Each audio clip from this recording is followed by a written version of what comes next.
Hi everyone, welcome back to my channel. This is JessieLynnsRibbons.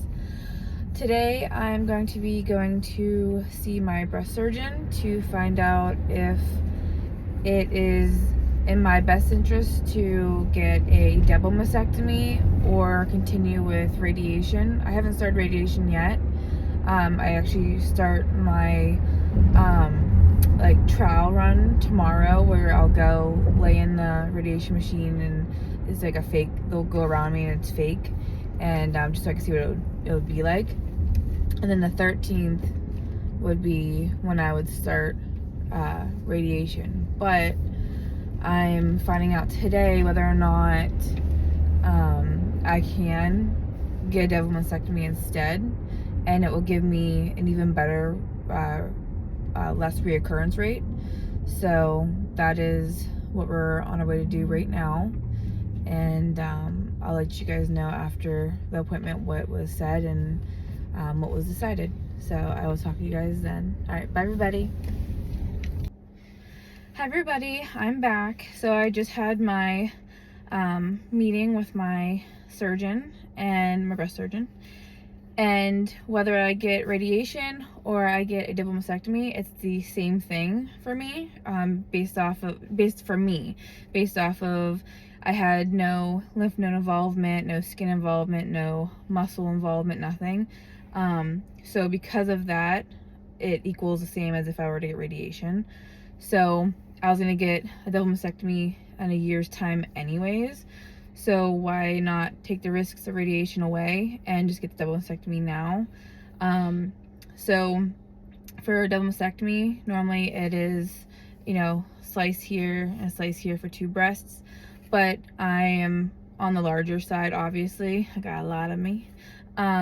It would have, if I do that, it would leave a chunk of skin going down my sternum, and it wouldn't look right. So I'm doing straight across, so there'll be a scar going straight across, and in time it will fade, so it's not that big a deal. And then, like I said, I think in previous videos, I will be getting a tattoo to go across it.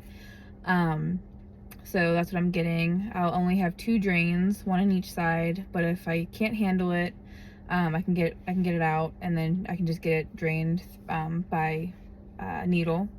So it's a little bit of a drive for us to do that, so it's a little bit more of a hassle. But if I can't handle it, then she'll take the drains out and just do that for me.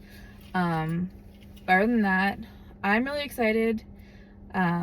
The healing process was, what is it, about 6 to 8 weeks. About 6 to 8 weeks to be fully healed. So yeah, I'm excited about it, and I can still, and afterwards, after I heal, she'll send me at, I think 4 weeks, she said, for a to go get a prosthesis bra, or breast prosthesis. How do you say the word? Prosthesis. I can't say it. Well, it's a breast prosthesis bra, and they'll fit me for whatever size I want. So that way when I go out, I still look like, I have something, but whenever I go home, I can just take it off, and it's not a big deal since I'm not doing reconstruction. I personally, for my own body, don't believe in putting anything foreign into it. And there was risks with putting something foreign in. There's always risks with doing that, and I just don't need that with everything I've already gone through. So that's how I feel about it. And I would show John. He's gonna answer something right now, but I can't turn my camera because my kids are in the car. So John, how do you feel about it? I mean, I feel okay about you getting it done. I'm nervous, and I'm scared that I'm not going to be able to make you feel better. But I just know that I got to do my best and put my best foot forward. I'm sure that everything's going to be fine, and I'm just anxious. But I'd be remiss if I didn't be concerned. Yeah. So I'm glad that this is a next step, and it's going to be over soon. But I just don't like seeing you in pain or nauseous or upset or anything like that, and knowing that there's only so much that I can do to make that not be a thing. Right. Sucks.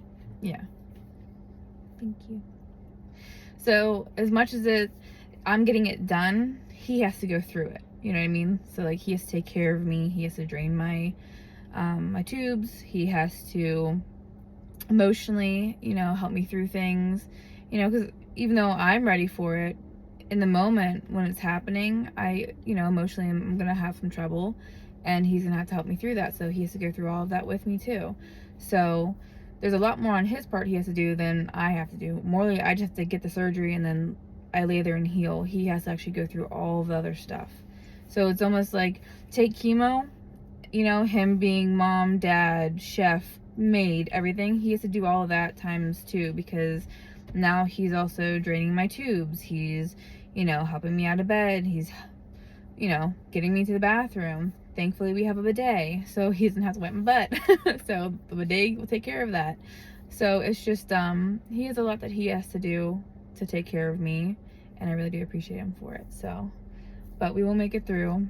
And anyone who's wondering, or if you want to comment down below, no, he doesn't care if I have the boobs or not. You know, he'll say his goodbyes, don't worry. But it's, you know, it's not the end of the world. He'd rather have me here than my breasts, and he's told me that many times. I just told him he has to become a butt man, that's all.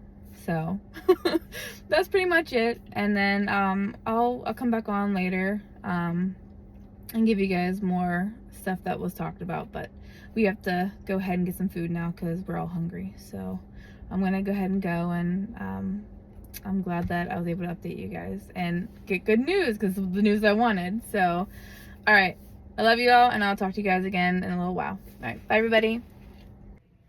Hi everybody, welcome back. So this is the third part of my videos from after I went and met with my breast surgeon. So my first video was me on my way to see my breast surgeon. The second video was after I had seen her and made it back to the car. And this one, so they're all going to be connected. And then this one is a few days later, just after, you know, decompressing from all that and telling you everything. So when I originally went to see my breast surgeon, I needed one, possibly get drained because there was still some fluid in my breast.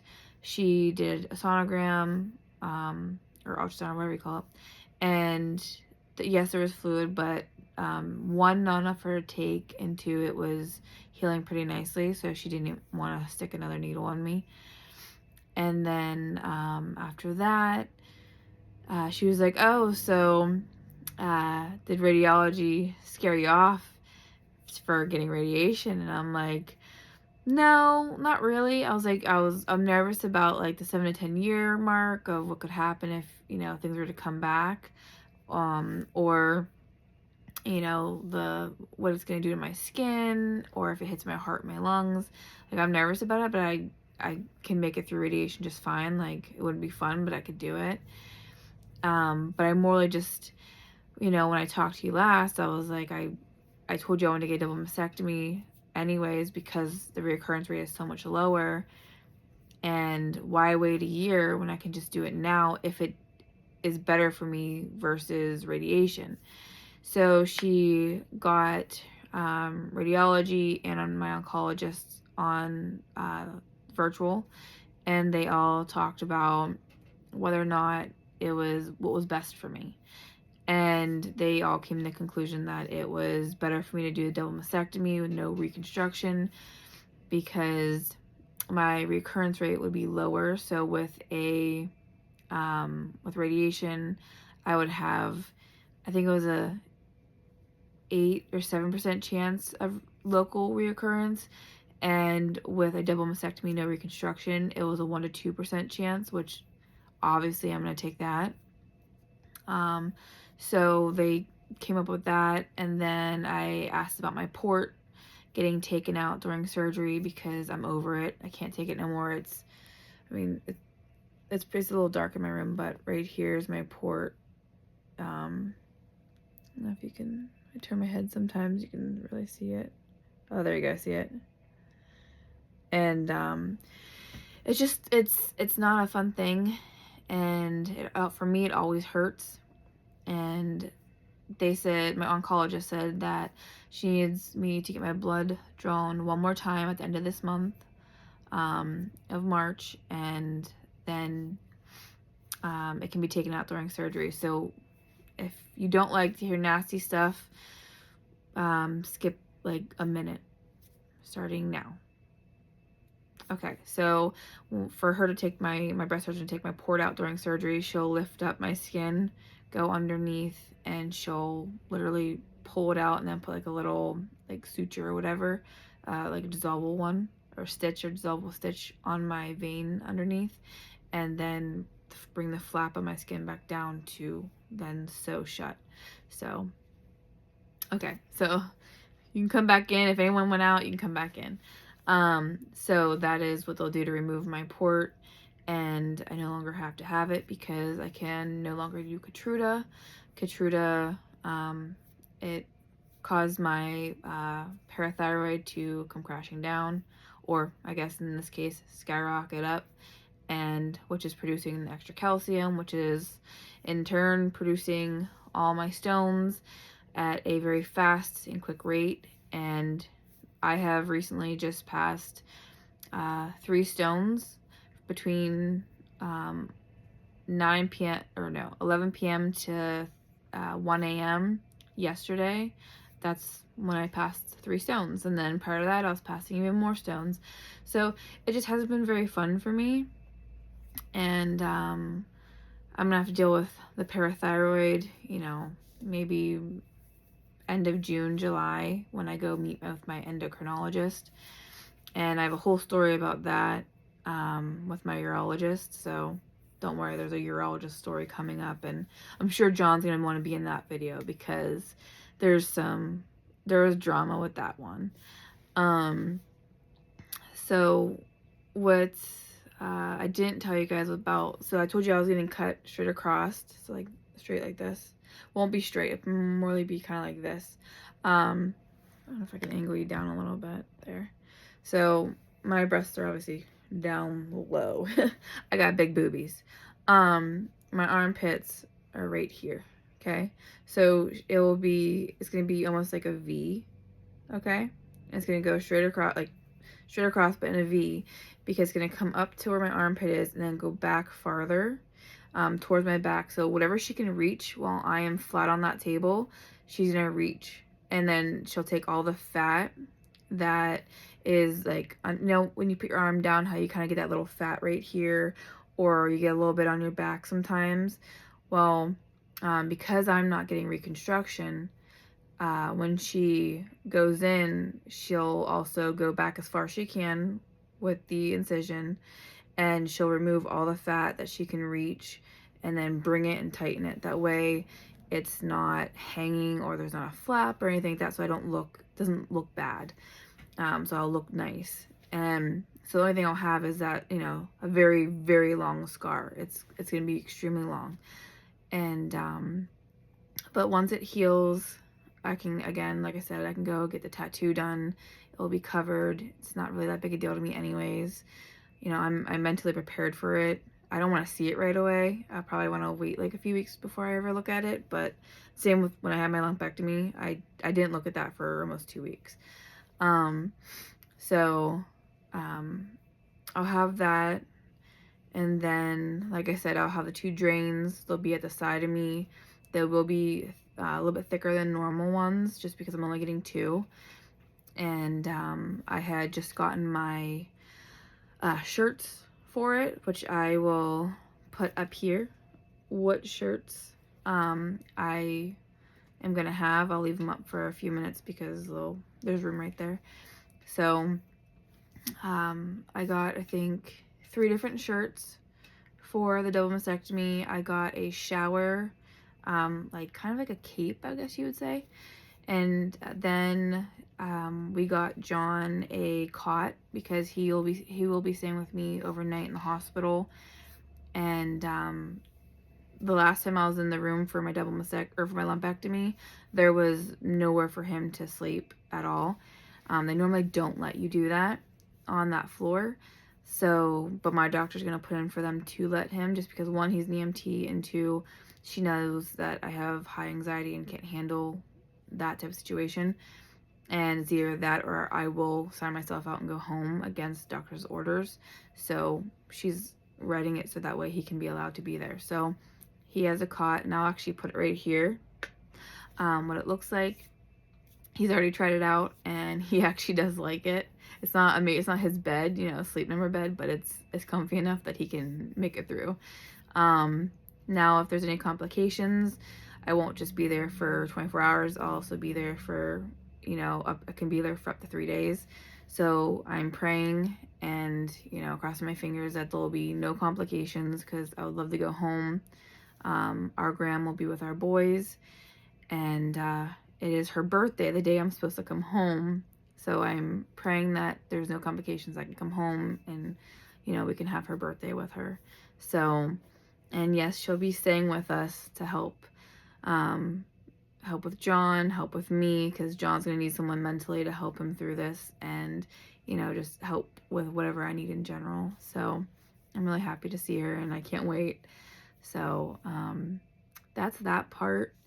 And then the other reason why I didn't want to get a reconstruction was, I might have mentioned it in other videos. I really can't remember. I still have freaking chemo brain at this point.